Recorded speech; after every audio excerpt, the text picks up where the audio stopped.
I was talking politics with a doctor, a well-educated, affluent man, the sort of person you would expect to be fairly knowledgeable about the world, and he startled me. When the talk turned to the federal budget, he declared that we could surely make room for tax cuts by cutting back on all that money the United States gives in foreign aid.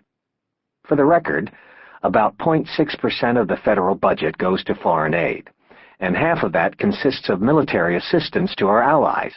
That is, it really should be considered part of our defense budget. But the doctor was under the impression that humanitarian foreign aid is a big-ticket item in the federal budget, comparable in size to defense spending or Medicare. And he was also under the impression that the United States is a generous aid giver, when in fact we are the Scrooges of the advanced world, giving a smaller percentage of our national income in aid to any other major advanced nation. Alas, his belief in that particular urban legend is not unusual. Polls suggest that most voters think that foreign aid is around 15% of federal spending, about 25 times larger than it actually is. But there are many other misconceptions. On the left, you find people who believe that defense still dominates federal spending the way it did when Eisenhower was president.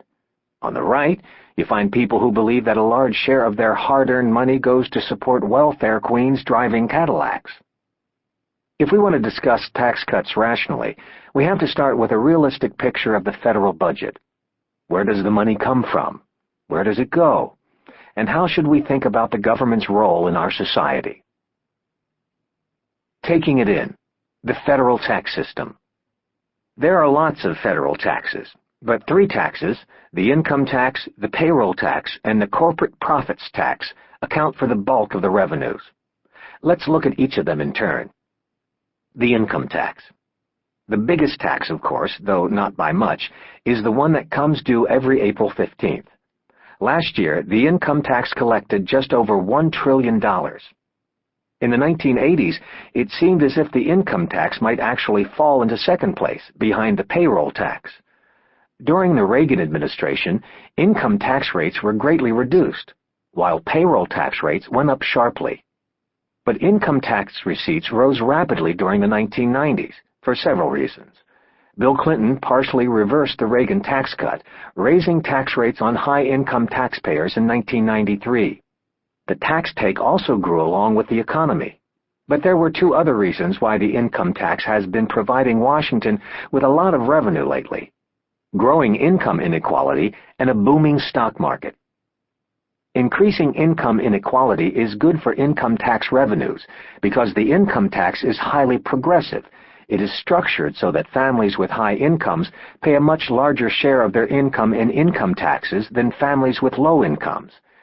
In fact, about a quarter of families pay no income tax at all. Families near the middle of the income distribution pay about 5% of their income in income taxes, and families in the top 1% of the distribution pay more than 20% of their income in federal income taxes.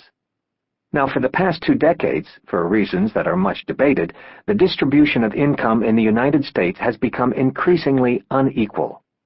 About half of all income taxes are paid by families in the top 5% of the income distribution.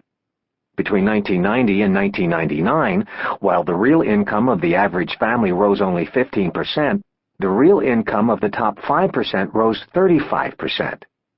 Since the income of the families that pay most of the income tax grew much more rapidly than that of other families, it's not surprising that income tax revenue has also grown much more rapidly than the economy as a whole.